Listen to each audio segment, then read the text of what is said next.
प्रधानमंत्री श्री नरेंद्र मोदी भी जाके कही कि हम पंचायत के मुखिया हैं, तो बात हलुक बा। जौन बलिया गायके से भरल बा, समृद्ध गायक बड़ भैया श्री सुश्री गोपाल राय जी, जरा के सुन सुन के हमने सिखल बन गए। अब हम जा कहीं कि हम गायक है तो हलुक ना हो जाए, छोट ना बन जाए। एक चल जो नाम का सुनाओ तो वक्रतुंड महा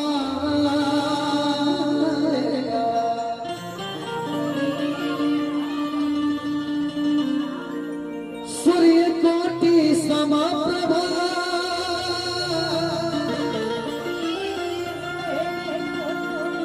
निर्विघ्नं कुरु मे देव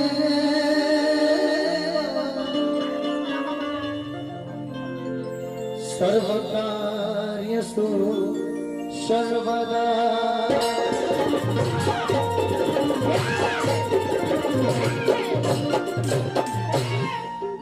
हर कलाकार के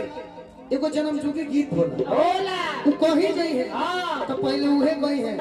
ओकरा बादे कोनो गीत गई है। हमनी एगो छोट गीत गईनी जा गणपति जी महाराज के भजन, वही भजन से शुरुआत। जय माता। आर तो गौरी के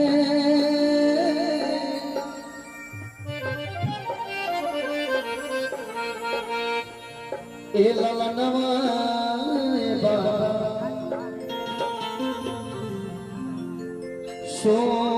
सोमिरनवा करी तोहार कि सुमिरनवा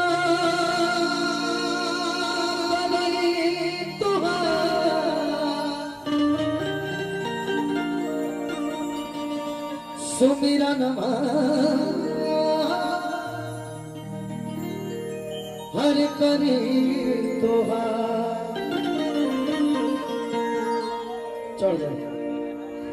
अरे तो गौरी केला लनमय बाबा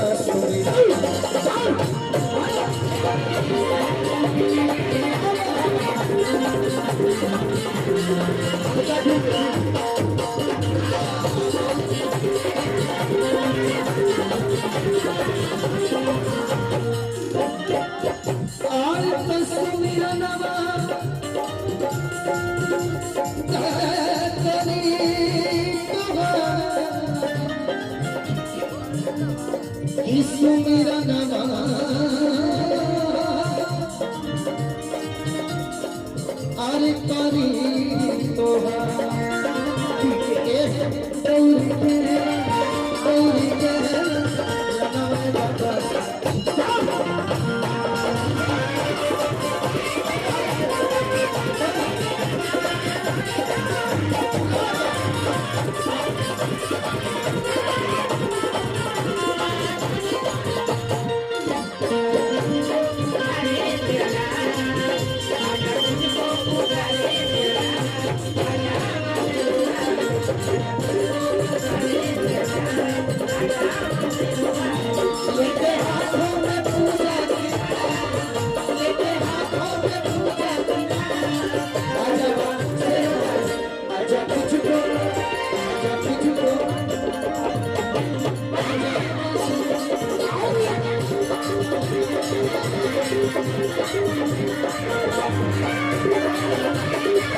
डब्ल्यू तिवारी भैया की तरफ से बहुत बहुत पुरस्कार बा।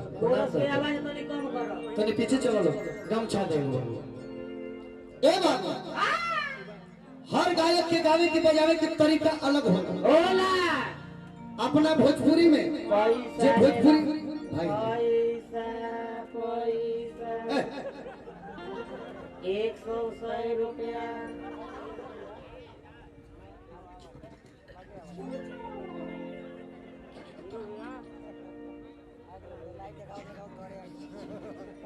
राजेश यादव गुड्डू सिंह सेवक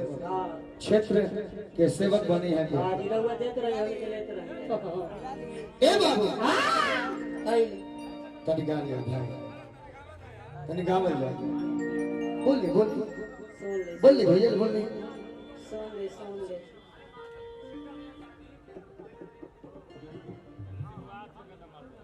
हाँ हाँ वो हो तारे देखिए हम जा रहे हैं वहां तक हर गायक के तरीका अलग होला अपने भोजपुरी में कहल जाए कि बिना भाव के गवैया बिना भाव के चूल्हा बिना ताव के मेहरारू बिना छाव के आधे बिना घाव के देह बिना घाव के तो ये हम बात ना कहो लेकिन तोनियों के बात सही बात कि जौना देह में घाव ना भइल तो निर्जीव न मुरी न गुल ए बात हमें से सटले गो जिला पड़ेगा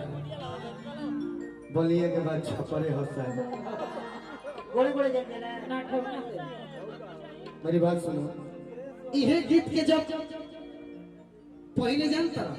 पहले कौनो शुभ काम होखे तो ई लोग आइल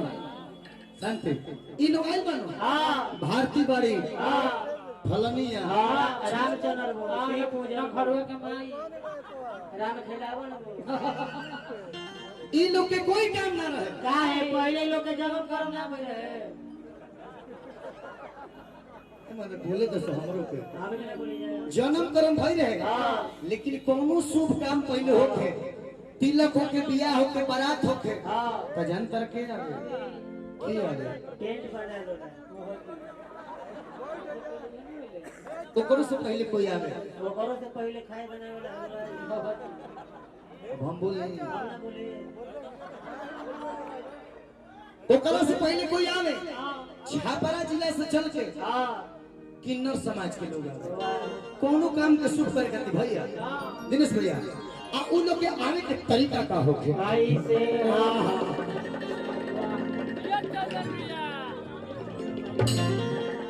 आई है ए बेआजी थोड़ा होने में घूमी गजब लगई है भाइयों के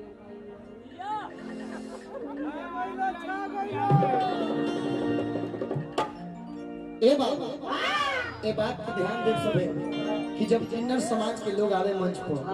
तो कौना भाव में आवे भाई से हो उन लोग के साड़ी कमोरी तक ना रहे कहां तक रहे उन लोग के साड़ी हमेशा 58 तक रहे ए उना तक ना रहे बेस पहले कंपनी वैसा निकालते रहे आधा कट्टी कट वो घरे तो तार जन्म करम ना भई रहे अच्छा हमार जन्म कर्म ना भरे ते जा मरल 1942 के गांधी जी जो घूमल बनिया जाती है अच्छा तो निमन लगा तक ताली बजा दे बोल भागियो ए बात उन लोग के आवे के तरीका का होखे जैसे जैसे लोग मंच पे आवे किन्नर समाज के लोग उसे उसे ढोलक का तबला बाजे हां हां हां पहले ढोलकिया वाला वही कर रहे देखिए कैसे तबला बाजे भजन कैसे हो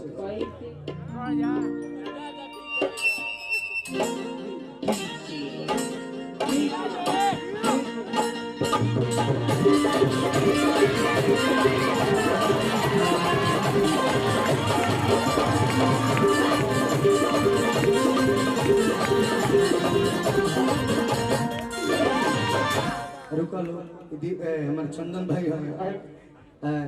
आज इतना खुश बने धमका कर ए बेया तारा देना तो बोली करता नहीं झीसियो नहीं खाया जीसी आई भगवान मगर ये इधर हो जाता ए बाबू आओ क्या तू लोग बात करे का हो कि आज जिन शुक्रगुजार ने हमें इस धरती पे बुलवाया है हाइलोजन लगवाया है हां जी मेन रोड पर टेंट लगवाया है आज जिन शुक्रगुजार ने हमें इस मनियर की धरती पे बुलवाया है हमारे दिनेश भैया को हमारे नीरज भैया को हमारे मनियर के तमाम जनता को लहे लहे दिल से तहे तहे दिल से भारती तारा एकर ज्ञान हो ये बात के तारा ध्यान हो लहे लहे दिल से तहे तहे दिल से मनियर के तमाम ग्रामीण जनता को अपने हार्दिक छोटे छोटे दिल से शुक्रिया अदा करते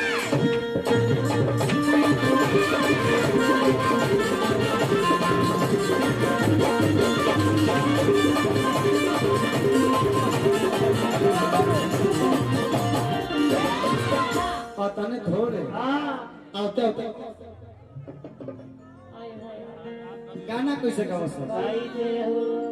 कि माता जा की पार्वती अरे पिता महादेव ए लड्डूवन के भोग लगे संत कर सेवा हमारे नीरज भैया के तरफ पुरस्कार बा एकरा में बुझाता गांधी जी बीच में बड़े आए बाबू तनी मुर्की देखा का भोजपुरी समाज में मुर्की के अपना भोजपुरी गौनाई में मुर्की के हिंदू समाज में चुरकी के हां घर में घोरकी के घर में भूरकी के लहसुन खोले में खुरपी के हाँ लहसुन कोड़े में भूरकी के ठीक है बड़ा महत्व है मानो कि माता जा की पीछे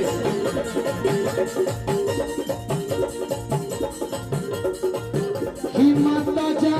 की पार्वती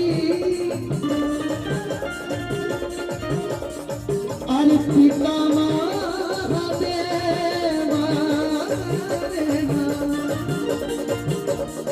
रघु उनके भोग लगे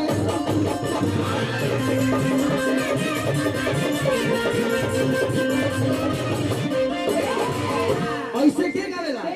आरा बजत रहे मीठे मीठे आरा बलिया बक्सर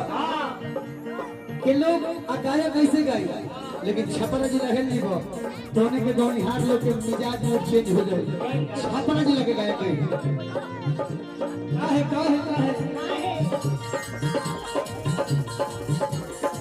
छपरा जिला का भाव अरे माता जाती पार्वती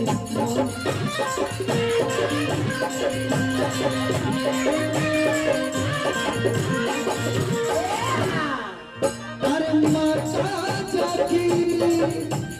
पार्वती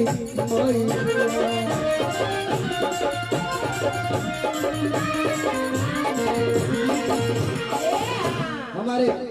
नीरज सिंह गुड्डू भैया की तरफ से हजार रुपए का पुरस्कार भगवान और पद प्रतिष्ठा बनौला असही मनियर के जनता हमेशा का घात रहो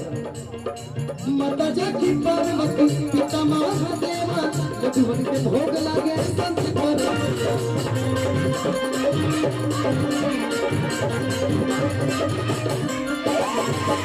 आय है रिद्धि सिद्धि के सजनवा प्रकाश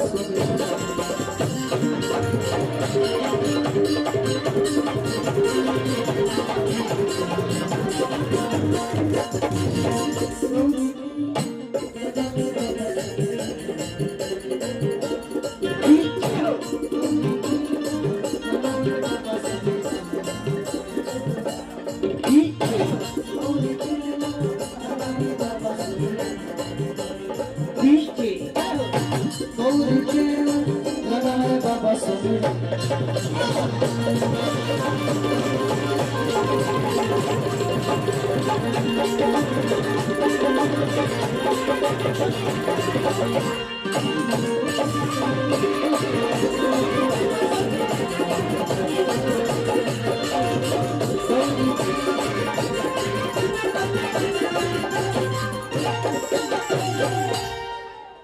सुमिरन हम गणेश जी के कोई नहीं हो